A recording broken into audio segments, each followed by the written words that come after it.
नमस्कार, उत्तराखंड समाचार में आपका स्वागत है। मैं देवेंद्र प्रसाद। सबसे पहले मुख्य समाचार।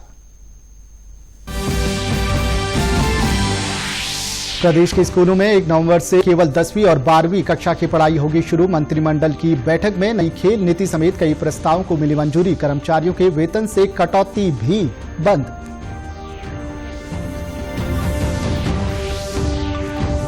देहरादून के झाझरा में 17 अक्टूबर से आम लोगों के लिए खुल जाएगा आनंद वन। मुख्यमंत्री ने हाल ही में किया था उद्घाटन। मूर्तियों के जरिए मिलेगी वन्यजीवों के बारे में जानकारी।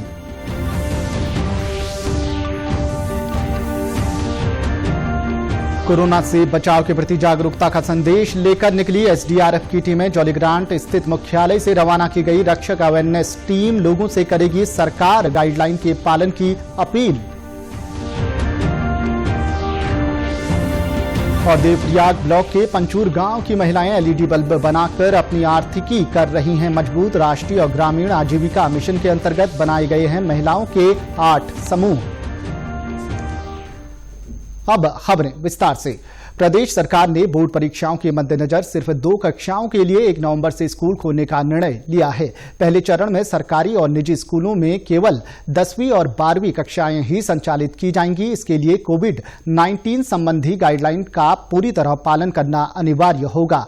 डिग्री कॉलेज और टेक्निकल कॉलेज समेत बाकी के बारे में फैसला बाद में लिया जाएगा। मुख्यमंत्री त्रिवेंद्र सिंह रावत की अध्यक्षता में आज हुई मंत्रिमंडल की बैठक में लंबी चर्चा के बाद स्कूलों के बारे में फैसला लिया गया कि अपने राज्य में जो हमारे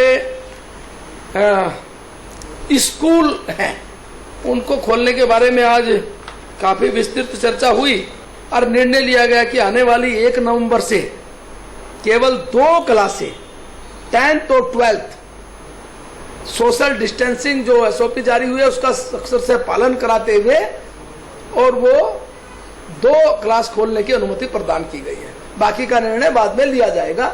degree college, technical college, medical college इत्यादि का निर्णय बाद में लिया। मंत्रिमंडल की बैठक में चर्चा के लिए 18 प्रस्ताव रखे गए, जिनमें से 17 को मंजूरी दे दी गई। राजकीय सहायता प्राप्त महाविद्यालयों को अनुदान देने के संबंध में चर्चा के बाद मुख्य सचिव की अध्यक्षता में कमेटी बनाई गई। मंत्रिमंडल ने हिमालय गढ़वाल विश्वविद्यालय का नाम बदलकर अटल बिहारी वाजपेयी हिमालयन गढ़वाल विश्वविद्यालय करने के प्रस्ताव को मंजूरी दी है। मंत्रिमंडल ने 2004 के सर्किल रेट के आधार पर वर्ग 3 व 4 की भूमि का मालिकाना हक देने के प्रस्ताव को भी स्वीकृति दी है। इसके साथ ही राज्य के कर्मचारियों को राहत देते हुए कोविड फंड में अक्टूबर से 1 दिन के वेतन की कटौती बंद करने का भी निर्णय किया है। अब केवल मुख्यमंत्रियों, मंत्रियों, विधायकों, आईएएस, पीसीएस, आईएफएस अधिकारियों के वेतन से ही कटौती होगी। इसके साथ ही महाकुंभ को देखते हुए सभी अखाड़ों को स्थायी काम के लिए 1-1 करोड़ रुपए के प्रस्ताव को मंजूरी दी गई है। प्रदेश में 2,43,000 ड्राइवर और ई रिक्शा चालकों को 1,000 रुपए देने के प्रस्ताव को भी मंजूरी दी गई है। जहां भी ये अखाड़ों के होते हैं केंद्र, वहां पर संत 12 महीने आते हैं। वो एक सार्वजनिक रूप में काम करते हैं, यानी व्यक्तिगत कोई नहीं करता, व्यवस्था उस रूप में होती है। तो उसको हम कहा है कि हम इस वर्ष उन व्यवस्थाओं के दृष्टिगत 1 करोड़ रुपया अपना खर्च करेंगे।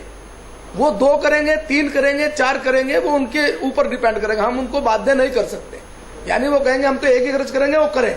हम 1 करोड़ तक के काम की गारंटी अपनी टेक्निकल टीम के द्वारा लेंगे। इतना काम लोग हैं जो ड्राइवर हैं, ई रिक्शा है या इस प्रकार के पर्यटन व्यवसाय से जुड़े हुए लोग हैं, उनकी संख्या निकलवाई थी और उनको 1,000 रुपए देने का निर्णय लिया गया था। आज निर्णय लिया गया कि 1,000 रुपए और देंगे। मंत्रिमंडल ने एक महत्वपूर्ण प्रस्ताव के तौर पर आज प्रदेश की नई खेल नीति को भी मंजूरी दी। खेल नीति में पदक विजेताओं, प्रशिक्षकों और खेल पत्रकारों के लिए पुरस्कार का प्रावधान किया गया है। सैद्धांतिक रूप से खेल नीति को मंजूरी दे दी गई है, लेकिन इसके कुछ पहलुओं पर कहा है कि वित्त विभाग की सहमति के आधार पर इसको वो जारी, इसको हमने कहा कि भी वित्त विभाग इसका पूरा आकलन करके और मुख्यमंत्री जी अधिकृत रहेंगे इसको जारी करेंगे। बाकी जो नीतिगत चीजें हैं वो हमने स्वीकृति दी है। जैसा कोई ओलंपिक जीत कर आया स्वर्ण जीत के आएगा उसको 2 करोड़ की धनराशि दी जाएगी, रजत आएगा 1.5 करोड़, कांसा आएगा 1 करोड़ और प्रतिभाग करेगा उसको 10 लाख।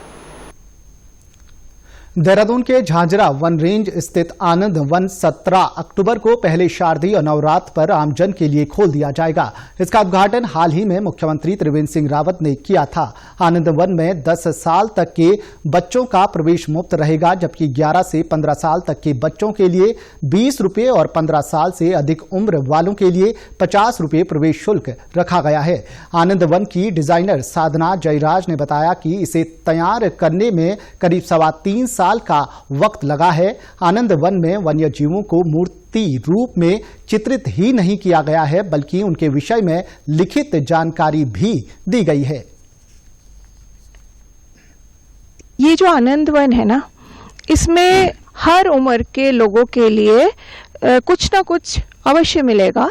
और यहाँ की जो सबसे विशेष बात है वो ये है कि हमने प्रकृति से छेड़छाड़ ना करते हुए इसको डेवलप किया है। इसमें हमने उत्तराखंड का जो वन है और यहाँ के वन्य जीव हैं, चाहे वो चिड़िया हो, चाहे पशु हो, मांसाहारी या शाकाहारी, सभी को यहाँ पे हमने प्रदर्शित करने की कोशिश करी है। और यहाँ का फ्लोरा भी, जैसे यहाँ की जड़ी बूटियाँ, नक्षत्र वाटिका में नक्षत्र के जो पेड़ पौधे होते हैं वो, और यहाँ के आप देखेंगे यहाँ बहुत सुंदर चित्र लगे हुए हैं जो पेंट किए हैं मैंने, और वो चिड़िया है उत्तराखंड में पाई जाने वाली। और वो सिर्फ चित्र नहीं लगाए हैं या सिर्फ मॉडल नहीं लगाए हैं हमने पशुओं के, हमने उनके बारे में जानकारी भी दी है। कोरोना वायरस के संक्रमण का खतरा कम जरूर हुआ है, लेकिन पूरी तरह से अभी खत्म नहीं हुआ है। इस कारण कोरोना से बचाव के लिए अभी भी लोगों को सतर्क रहने की जरूरत है। ये संदेश लोगों तक पहुंचाकर उन्हें जागरूक करने के लिए एसडीआरएफ ने जागरूकता अभियान शुरू किया है। एसडीआरएफ की टीमें खासतौर से उन स्थानों पर जाकर लोगों को जागरूक करेंगी जहां अभी तक प्रशासन की टीम नहीं पहुंची है। आज जौलीग्रांट स्थित एसडीआरएफ मुख्यालय से 10 बाइक और 2 गाड़ियों में रक्षक अवेयरनेस टीम जागरूकता अभियान पर रवाना हुई। इन टीमों को एसडीआरएफ की कमान अधिकारी तृप्ति भट्ट ने हरी झंडी दिखाकर रवाना किया। उन्होंने बताया कि एसडीआरएफ की टीमें लोगों को जागरूक करने के साथ ही उनसे अपील करेंगी कि सरकार की ओर से जारी गाइडलाइन का पालन करें। के द्वारा लगातार जो कोविड संबंधी प्रशिक्षण और जन जागरूकता है, उसके लिए मिशन जागृति के अंतर्गत भी हम लोग लगातार ट्रेनिंग करवा रहे हैं और जनरल अवेयरनेस भी करवा रहे हैं, जिसमें अभी तक हम लोगों ने करीब 70,000 लोगों को ट्रेनिंग और अवेयरनेस करवा दी है। इसी क्रम में जो आबादी वाले क्षेत्र हैं, जो मोहल्लों के क्षेत्र हैं, उसमें गली गली में हमारे बाइक सवार दस्ता जो प्री रिकॉर्डेड ऑडियो है कोरोना संबंधी अवेयरनेस का, उसको प्ले करेंगे। और इसको हमने एक रक्षक दल का नाम दिया है, जो हमारी मिशन जागृति के अंतर्गत ही ट्रेनिंग और अवेयरनेस के लिए काम कर रहे हैं। इसमें हमारी 4 चौपहिया और 2 पहिया वाहनों की एक संयुक्त टीम है। और जैसे कि देखा जा रहा है कि कोरोना बीमारी जो है कम तो हो चुकी है, पर इसका संक्रमण अभी भी जारी है। इसलिए जो है हमें जिस टास्क को पूरा करने के लिए भेजा जा रहा है, लोगों को जागरूक करने के लिए, मुझे यकीन है कि हम इस मकसद में कामयाब होंगे। कोरोना संक्रमण के मामलों में भले ही कुछ कमी आ रही हो, मगर अभी इसका खतरा पूरी तरह टला नहीं है। इसलिए जागरूकता ही इससे बचाव का एकमात्र साधन है। पुलिस महानिरीक्षक हेडक्वार्टर पुष्पक ज्योति ने लोगों को कोरोना से बचाव के प्रति जागरूक किया है। उन्होंने कहा कि कोरोना से बचाव के लिए केंद्र सरकार की ओर से जारी गाइडलाइन का प्रयोग करें, मास्क अवश्य लगाएं और फिजिकल डिस्टेंसिंग का पालन करने के साथ ही हाथ धोएं। जैसा कि आप अवगत हैं कि भारत सरकार ने कोरोना के लिए कुछ गाइडलाइंस जारी की हैं, जिसमें फर्स्ट है मास्क जरूर लगाइए, नंबर 2 समय समय पर हाथ धोते रहिए, सैनिटाइज करते रहिए, और किसी भी फंक्शन में जाएं या आप लोग साथ बैठे हैं तो सोशल डिस्टेंसिंग का 2 गज का डिस्टेंस का जरूर पालन करिए। जय हिंद। अल्मोड़ा के जिला आयुर्वेदिक एवं यूनानी अधिकारी कार्यालय में कोविड-19 आयुष हेल्प डेस्क आरंभ की गई है। केंद्र सरकार के आयुष मंत्रालय की सहायता से शुरू की गई हेल्प डेस्क के माध्यम से अभी पोस्ट कोविड व कोविड से बचाव के लिए लोगों से ऑनलाइन फीडबैक लिया जा रहा है। पोस्ट कोविड यानी कोरोना से ठीक हो चुके लोगों से भी हेल्प डेस्क के माध्यम से सीधा संवाद किया जाएगा। साथ ही उनकी समस्याओं का निदान भी किया जाएगा। जिला आयुर्वेदिक एवं यूनानी अधिकारी डॉक्टर केएस नपलचियाल ने बताया कि हेल्प डेस्क पर प्राप्त होने वाला फीडबैक शासन को भेजा जाएगा। आयुष कोविड-19 हेल्प डेस्क की स्थापना की है। हमारा मेन मकसद है शासन के निर्देशों का पालन करना। इस निर्देशों के पालन के क्रम में जितने भी हमारे पॉजिटिव कोविड पेशेंट हैं उनको जो नंबर हमें शासन से प्राप्त होता है उस नंबरों में उनसे वार्ता की जाती है। हमारे नोडल द्वारा, हमारे सहायक स्टाफ द्वारा उनसे वार्ता की जाती है। वहीं विभाग में तैनात फार्मासिस्ट ने बताया कि कोविड पॉजिटिव की ऑनलाइन लिस्ट बनाई जा रही है। आयुष विभाग उन तक कोविड रक्षा किट भी पहुंचाएगा। अभी गवर्नमेंट के द्वारा जो आगे पोस्ट आयुष किट जो वितरण किया जाना है उसमें उसके थ्रू उनकी जो इम्यूनिटी है वो किस तरह से बूस्ट होगी, किस तरह से उनकी रोग प्रतिरोधक क्षमता को बढ़ाने में वो औषधियां उनकी हेल्प करेंगी, उससे जुड़ी जो भी जानकारी है हम लोगों तक पहुंचा रहे हैं। मसूरी स्थित लाल बहादुर शास्त्री राष्ट्रीय प्रशासन अकादमी में प्रशिक्षु अधिकारियों का 95वां कॉमन फाउंडेशन कोर्स आरंभ हो गया है। 12 अक्टूबर से आरंभ हुए इस कोर्स का आज विधिवत उद्घाटन किया गया। कोर्स में 400 से अधिक प्रशिक्षु अधिकारी भाग ले रहे हैं। कोरोना संक्रमण से बचाव के लिए इस बार कोर्स में भाग लेने वाले सभी प्रशिक्षुओं के लिए सरकार की गाइडलाइन का पालन अनिवार्य किया गया है।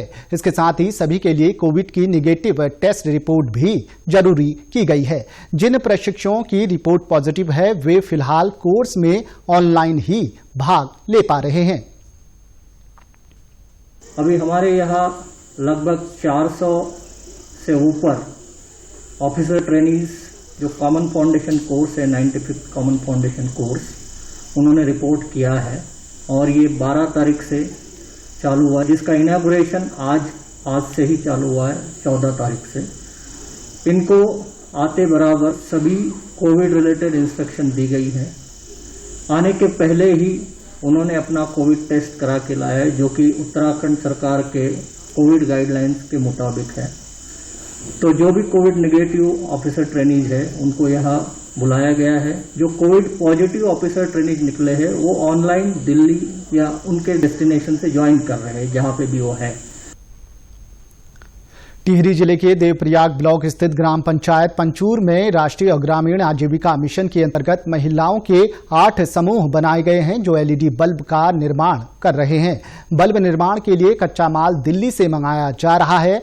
समूह पंचूर गांव के पंचायत घर में इस कार्य को कर रहे हैं, जिसका उद्घाटन देवप्रयाग की खंड विकास अधिकारी सोनम गुप्ता ने किया। उनका कहना है कि महिलाओं को स्वावलंबी और आर्थिक रूप से मजबूत बनाने के लिए इस तरह के छोटे छोटे उद्योगों का होना जरूरी है। वहीं ग्राम पंचायत पंचूर की प्रधान कुसुमलता तिवाड़ी ने बताया कि महिलाओं की आजीविका में बदलाव लाने को इस तरह की योजनाएं जरूरी हैं। आज लॉकडाउन में रॉ मटेरियल उपलब्ध न होने के कारण इनका रॉ मटेरियल अब आया है, जिससे इन्होंने 500 बल्ब का निर्माण किया है, जिसमें 400 बल्ब हमारे लगभग 7 वाट और 9 वाट के हैं और 100 बल्ब AC/DC के हैं। इसकी देखते हुए हम इसकी सफलता को देखते हुए इसको आगे बढ़ाने की कोशिश कर रहे हैं। दिवाली के दौरान जो हमारी लाइट्स वगैरह ये सब लड़ियाँ वगैरह निर्माण का भी हमने इनको लक्ष्य अभी दिया है। तो इसी तरह से हम महिलाओं को आत्मनिर्भर बनाने के लिए ये पहल यहाँ की है। तो शुरुआत है, तब आगे देखेंगे जैसे जैसे हम काम करेंगे। हमें बहुत जिज्ञासा है कि हम अच्छा काम करेंगे, अच्छा अपना मार्केट बनाएंगे। वहीं एलईडी बल्ब निर्माण में जुटी महिलाओं का कहना है कि वे अपने घरेलू कार्य से करीब 3 घंटे का समय निकालकर बल्ब निर्माण का कार्य करती हैं। कि उनके प्रशिक्षण से उन्होंने हमें छोटी छोटी बातें बताई, सिखाई, जिससे हम आज बल्ब बनाने में सक्षम हैं। और हमने एलईडी बल्ब बना भी दिए, चार्जिंग वाले 7 वाट 9 वाट और चार्जिंग बल्ब हमने यहाँ पे तैयार कर दिए हैं। मेन उद्देश्य इसका ये है कि हम अपने घर से बाहर निकल सकें। हम इसमें अपना पूरा समय नहीं देते, दिन में 3 घंटे ये काम करते हैं और इसके साथ साथ अपने घरेलू कार्य भी करते हैं। उत्तराखंड की खबरों के लिए आप हमसे सोशल मीडिया पर भी जुड़ सकते हैं। हमारा ट्विटर हैंडल है DD News_देहरादून। हमारा फेसबुक पेज है DD News उत्तराखंड और हमारे YouTube channel DD News Uttarakhand को भी सब्सक्राइब करें। कोरोना संक्रमण से बचने के लिए मास्क का अनिवार्य रूप से और सही ढंग से प्रयोग करें, साथ ही सामाजिक दूरी का पालन करें और याद रखें, कोरोना को हराना है, मास्क जरूर लगाना है। नमस्कार।